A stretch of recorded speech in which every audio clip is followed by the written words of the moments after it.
Honda just brought back the CB1300, but what if this isn't a revival?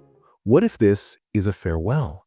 Because quietly, the era of Japanese super naked bikes is disappearing.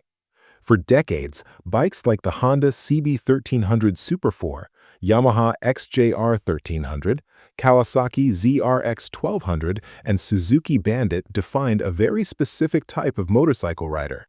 No fairings, big engines, raw torque, classic silhouettes with modern performance underneath.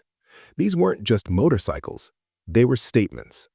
But today, almost all of them are gone, and Honda's decision to revive the CB1300 in 2026 might actually be the final chapter, not the comeback story we think it is.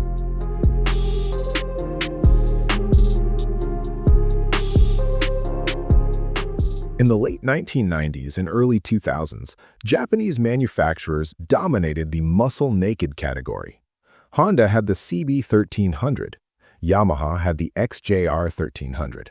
Kawasaki answered with the ZRX1100 and ZRX1200. Suzuki came in strong with the Bandit 1200 and later the 1250. These bikes were simple in concept. Big displacement inline-4 engines, upright ergonomics, steel frames, twin shocks, and round headlights. They didn't chase lap times, they chased feel. You bought these bikes because you wanted torque on tap, mechanical presence, and a riding experience that felt physical. And for years, this formula worked. So what happened? Three forces slowly killed this segment. First, emissions regulations. Large, naturally aspirated inline fours with classic tuning became harder and more expensive to certify. Second, market shift. Riders moved toward adventure bikes, sport nakeds, and electronics-heavy machines. The industry followed the money. Third, weight and cost. These bikes were heavy, not cheap to build, and didn't fit neatly into modern marketing categories. One by one, they disappeared. Kawasaki ended the ZRX, Suzuki retired the Bandit, Yamaha quietly stopped the XJR, and Honda held on longer than anyone expected.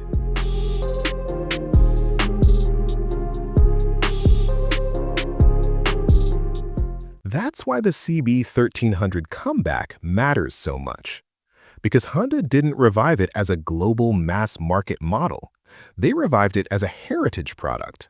Limited markets, emotion-driven positioning, and heavily focused on legacy, not performance leadership.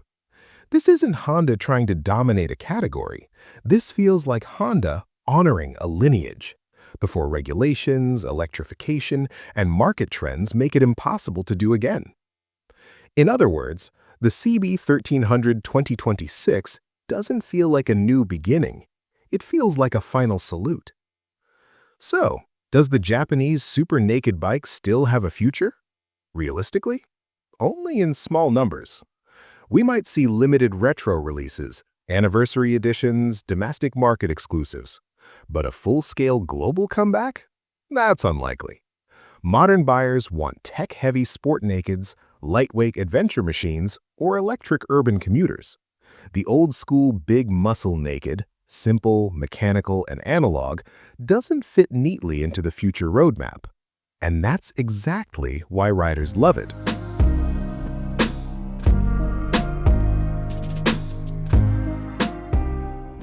So maybe Honda didn't revive the CB1300 because the segment is returning.